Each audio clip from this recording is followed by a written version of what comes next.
자, 우리는 지금요 계속해서 새벽마다 요한계시록의 말씀을 살펴보고 있습니다. 요한계시록의 말씀을 묵상하고 있는데, 여러분 다들 잘 아시다시피 이 요한계시록은요 세상 종말의 때에 예수 그리스도의 재림을 전후로 해서 그때에 일어나게 될 사단의 세력, 이 사단의 세력에 의한 성도들이 겪게 되는 대환란과 그 사단과 그의 세력에 대한 하나님의 큰 심판, 그리고 궁극적으로 성도의 승리와 영광을 생생하게 묘사하고 계시해주고 있는 책이 이 요한계시록입니다. 이 계시록의 전체 내용을 다 살펴보면 요한계시록은 크게 세 가지 재앙을 중심으로 이야기가 진행되거든요. 세 가지 재앙을 중심으로 우리가 이전에 새벽에서 계속 보았던 인의 재앙, 이게 첫 번째고요. 두 번째는 나팔의 재앙이라고 하는 재앙이 있습니다. 그리고요 마지막 세 번째로 대접의 재앙, 이렇게 있는데, 우리가 지금 보고 있는 본문이 이 두 번째 재앙에 해당하는 나팔의 재앙이에요. 각 재앙들은요, 이 세 가지 재앙은 또 각각 7종으로 구성되어 있습니다. 각각 7종으로 구성되어 있는데, 우리가 오늘 보고 있는 본문이 두 번째 재앙인 나팔의 재앙 7종 가운데 여섯 번째 이야기예요. 여섯 번째 나팔의 재앙에 대한 이야기가 오늘의 본문인데, 자, 이 나팔의 재앙이 7종으로 구성되어 있다고 했잖아요, 제가. 근데 첫 번째부터 네 번째까지는 무슨 천체에 관한 재앙, 천체나 이런 것들에 관련된 재앙입니다. 그리고 다섯 번째부터 일곱 번째까지가 사람에 관련된 재앙이에요. 사람에게 행하는 재앙입니다. 그래서 요거를 우리가 이해해야 오늘 본문 12절 첫 번째 말씀이 무슨 말씀인지 이해할 수 있습니다. 여러분, 본문 12절 같이 한번 보실래요? 12절 말씀 같이 봉독해 봅니다. 첫째 화는 지나갔으나 보라, 아직도 이후에 화 둘이 이르리로다. 제가 7가지의 재앙 중에 네 번째까지는 다른 천체 같은 것에 관련된 거라 그랬잖아요. 다섯 번째부터 일곱 번째까지 요 세 가지가 이제 사람에 해당되는 건데, 다섯 번째 재앙, 이게 첫째 화라는 거예요. 그래서 12절에서 첫째 화는 지나갔으니 라고 하고요. 오늘 본문 여섯 번째 나팔 재앙이잖아요. 이 여섯 번째, 일곱 번째 이 둘이 남았으니 이렇게 얘기하는 겁니다. 그게 12절 말씀이에요. 자, 이 두 가지 중에 여섯 번째 나팔 재앙, 그것이 오늘의 이야기인데, 오늘 본문의 이야기인데, 전체적인 내용을 간략하게 이야기하면 세상 마지막 때에, 이제 마지막 종말의 순간에 가서 일어나게 될 아주 세계적인 큰 대전쟁에 관해서 이야기하는 겁니다. 큰 전쟁이 일어난다는 그런 재앙에 관해서 이야기하는 건데, 이 대전쟁의 재앙으로 말미암아 사람의 3분의 1이 죽을 것이라고 이야기합니다. 여러분, 본문 15절 같이 한번 볼까요? 우리 15절 말씀 같이 봉독해 보겠습니다. 내 천사가 놓였으니 그들은 그 년, 월, 일시에 이르러 사람 3분의 1을 죽이기로 준비된 자들이더라. 우리가 어저께 봤던 다섯 번째 재앙에서는요, 사람을 죽이지는 않았어요. 그들에게 고통을 주고 그들을 해하는 재앙이었단 말이에요. 그런데 여섯 번째 재앙에 이르니까 사람의 3분의 1을 죽일 것이라고 이야기하고 계십니다. 그만큼 하나님의 심판이 점점 더 강하여지는 것을 우리가 볼 수 있습니다. 그리고 이 뒤에 나오는, 오늘 본문 뒤편에 나오는 말씀에 이 재앙을 우리에게 가져다주는 마병대의 모습을 쭉 이야기하고 설명하고 있거든요. 그 마병대의 모습을 우리가 보면서 무엇을 느낄 수 있냐 하면, 이 죽게 받는 형벌이, 하나님께서 내리시는 이 심판과 재앙이 아주 무서운 형벌이구나, 사람이 다 죽는 그런 엄청난 형벌이구나 라는 것을 우리가 깨달을 수 있는 겁니다. 여러분, 만일 여러분들한테요, 이런 재앙이 내릴 것이다, 이런 심판이 내릴 것이다, 너의 죄악으로 인하여 이런 무서운 형벌을 받게 될 것이라고 하는 예언의 말씀이 여러분들에게 임한다면 여러분은 어떻게 하시겠습니까? 당연히 그 형벌을 피하기 위해서, 그 재앙을 내가 피하기 위해서 내가 어떻게 해야 하나 고민하지 않으시겠어요? 내가 지금까지 했던 행동들이 잘못이라고 지적받으면 이제는 그 행동을 그만두고 내가 다른 모습으로 살아가려고 노력하지 않으시겠어요? 내가 다른 모습으로 살아감으로 말미암아 나에게 다가온다고 하는 그 재앙을 피하려고 노력하지 않으시겠냐고요. 그래야지 내가 그 재앙을 피할 수 있는 거잖아요. 그런데 실제로 사람들의 모습은 그렇지 않았다라는 거예요. 우리의 생각과는 다르다고 이야기하고 있는 겁니다. 오늘 본문에서 사람들은요, 그러한 재앙을 겪었음에도 불구하고 여전히 회개하지 않았고 계속해서 죄악을 행하는 모습을 보이고 있다라는 거예요. 우리 오늘 본문 20절과 21절 보실까요? 20절과 21절 말씀 봉독해 보겠습니다.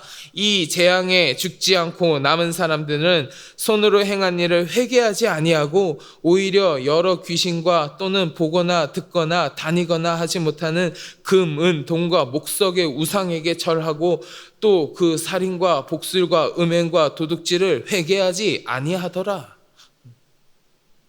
사실 여러분, 오늘 이 계시록의 말씀을 잘 보면 오늘 우리가 봉독해 본 이 본문 말씀에는 너희가 이렇게 잘못했으니까 너희가 회개해라 이런 말씀은 없습니다. 회개하라는 이야기가 없어요. 정확히 기록되어 있는 것만 보면 너희의 죄악을 회개하거라 이런 말씀이 아니라 잘못된 죄악을 저지른 자들, 그리고 그런 죄를 회개하지 않는 자들이 하나님의 진노와 심판을 당하게 된다. 너희가 당하는 이 재앙은 너희의 죄 때문이니까 너희가 심판받는 건 정당한 일이야 라고 입증하는 이야기예요. 사실 입증하는 이야기라고요. 회개하지 않는 세상은 반드시 파멸로 끝나게 된다는 경고만 기록되어 있습니다. 파멸당할 것이다, 3분의 1이 죽을 것이다, 이런 경고만 기록되어 있어요.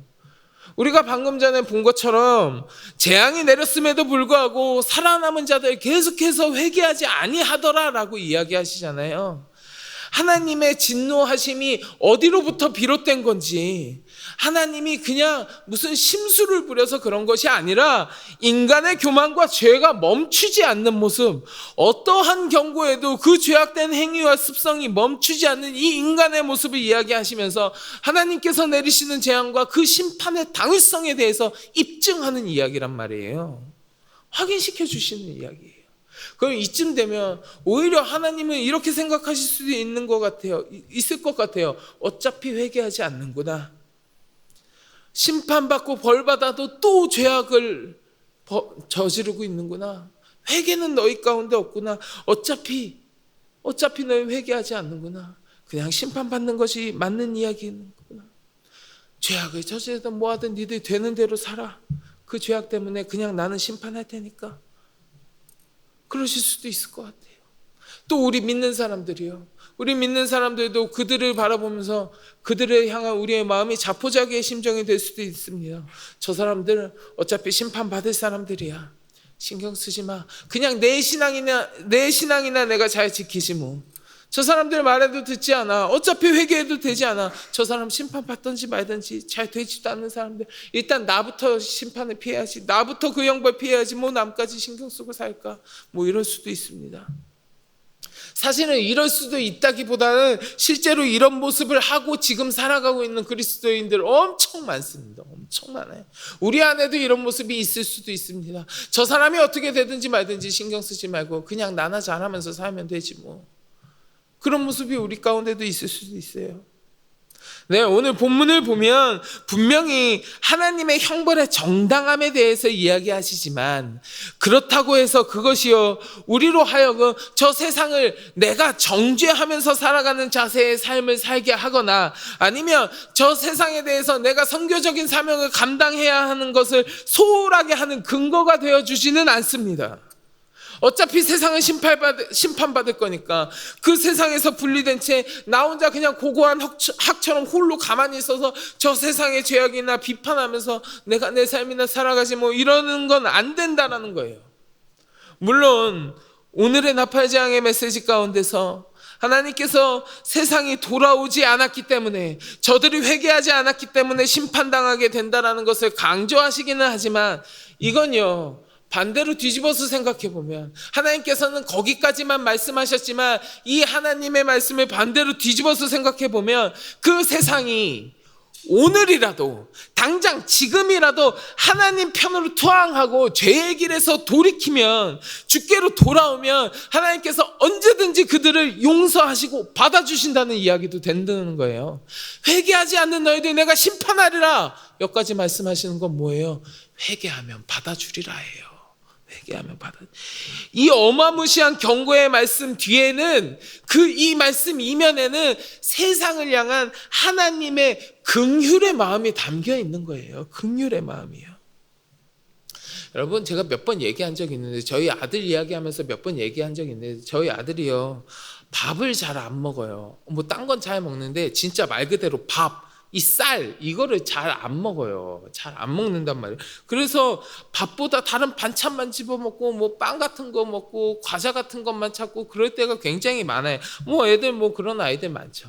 그래서 밥 먹을 때마다 제가 예완이한테 이야기해요. 야 예완아 너 이거 밥 안 먹으면 아빠가 너 이거 아이스크림 안 준다. 너 이거 밥 안 먹으면 아빠가 이거 과자 안 준다. 이런 이야기 해요. 이렇게 얘기하는 제 말 속에 아이스크림 과자 안 주는 이유가 명확하게 표현되어 있잖아요. 네가 밥 안 먹었기 때문에 이거 안 주는 거야 라고 명확하게 이야기하는 거잖아요 제가. 근데 제 말의 이면에는 뭐가 무슨 뜻이에요? 제 말의 이면에는 뭐가 담겨 있는 거야? 예안아 밥은 꼭 먹어야 되니까 밥 좀 잘 먹자. 대신 네가 밥만 먹으면 그 다음에 아빠가 과자도 주고 아이스크림도 줄게. 이거잖아요. 너는 아이스크림 절대로 못 먹어. 끝! 이게 아니잖아요. 밥을 잘 먹으면 아빠가 아이스크림도 줄게. 이게 제 말의 뜻이잖아요, 원래. 마찬가지라는 거예요. 마찬가지라는 거예요. 너 회개하지 않았으니까 벌 받는 거야. 벌 받아도 너 회개하지 않는구나. 너의 죄악 때문에 내가 심판 내리는 거야. 라는 이 하나님의 말씀 이면에는 죄 짓지 말고 회개하자. 회개해라. 회개하면 다 용서해 줄게 라는 이 하나님의 긍휼의 마음이라는 거예요. 긍휼의 마음. 그러면 하나님께서 이런 긍휼의 마음을 가지고 하시는 말씀을 바라보고 있는 우리들, 믿는 사람들인 우리들은 이 말씀을 보면서 어떻게 해야겠습니까? 우리가 어떻게 해야 할까요? 저 세상 사람들이, 여전히 주를 모르는 사람들이, 여전히 저 죄악 가운데 있는 사람들이, 아직도 회개하지 않은 그 사람들이, 우리가 그 사람들을 향하여서 이 하나님의 긍휼의 마음을 그들이 깨달을 수 있도록, 하나님께서 그들을 향하여 품고 계시는 이 사랑의 마음을 그들이 잘 알 수 있도록, 그리하여서 그 사람들이 회개하고 그 죄악의 길에서 돌이켜서 우리 주께로 돌아올 수 있도록, 그래서 우리 주님이 진짜 정말로 원하고 바라시는 대로 죄인이 회개하여 주께로 돌아오는 일이 일어나도록 우리가 가서 전해야 한다는 겁니다. 이 죄악이 가득한 세상에 대하여 하나님의 긍휼의 전달자로서 내가 서서 그 세상 안으로 깊숙이 들어가서 그 사람들을 우리가 끌어안고 씨름해야 하는 거예요. 그 사람들을 끌어안고 씨름하면서 하나님의 긍휼의 마음을 내가 전달해야 된다는 겁니다. 물론 어렵고 힘든 일이에요. 그 일을 내가 감당함에 있어서 엄청나게 많은 인내와 기다림과 고통들이 우리에게 요구될 거예요.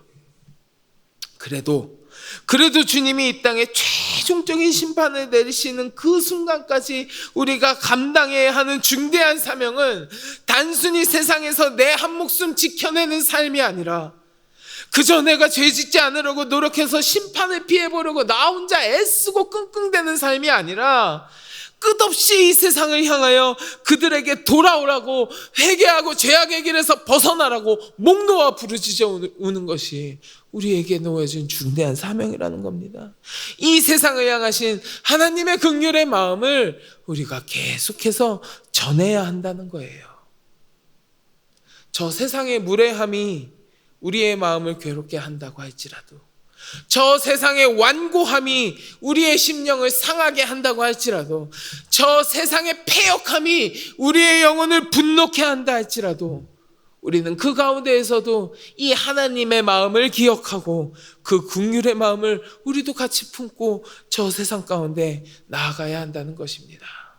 사랑하는 성도 여러분, 우리는 오늘 말씀을 통하여서 세상이 심판받을 수밖에 없는 이유를 살펴보았습니다. 그리고 그 심판에 대한 정당성을 찾아가고 입증해주는 이 말씀의 이면에는 그 세상을 안타까워하시면서 돌아오기를 원하시는 하나님의 긍휼의 마음이 있다는 것을 우리가 같이 나누었습니다. 이제 우리가 저 세상을 향하여 이 하나님의 긍휼의 마음을 알려주는 그 긍휼의 전달자가 되어야 할 줄로 믿습니다. 비록 힘겹고 어려운 길이 되겠지만 이 자리에 함께 하시는 여러분들을 통하여서 하나님의 마음이 저 세상 가운데 잘 전달되기를, 그리하여서 죄인이 회개하여 주께 돌아오는 놀라운 역사가 이루어지고 그 하나님을 기쁘시게 해드리는 여러분들의 삶이 되시기를 주님의 이름으로 간절히 축원합니다. 우리 같이 기도하겠습니다. 하나님, 죄악 가운데 빠져있고 회개하지 아니하고 돌아오지 아니하는 자들에게 하나님께서 심판을 내리신다 말씀하셨지만 그 말씀 뒤에는 그들이 돌아오기를 원하시는 하나님의 긍휼의 마음이 담겨져 있음을 우리가 같이 나누었습니다. 하나님, 그 마음을 우리가 잘 기억하게 하시고 저 세상 가운데 주의 마음을 잘 전하는 자로서의 사명을 능력 있게 감당할 수 있도록 하나님 우리와 함께하여 주시옵소서. 같이 기도하시고 마음속에 간절한 기도의 제목을 가지고 함께 기도하겠습니다. 우리 주여 삼창 부르짖고 같이 기도하겠습니다. 주여, 주여.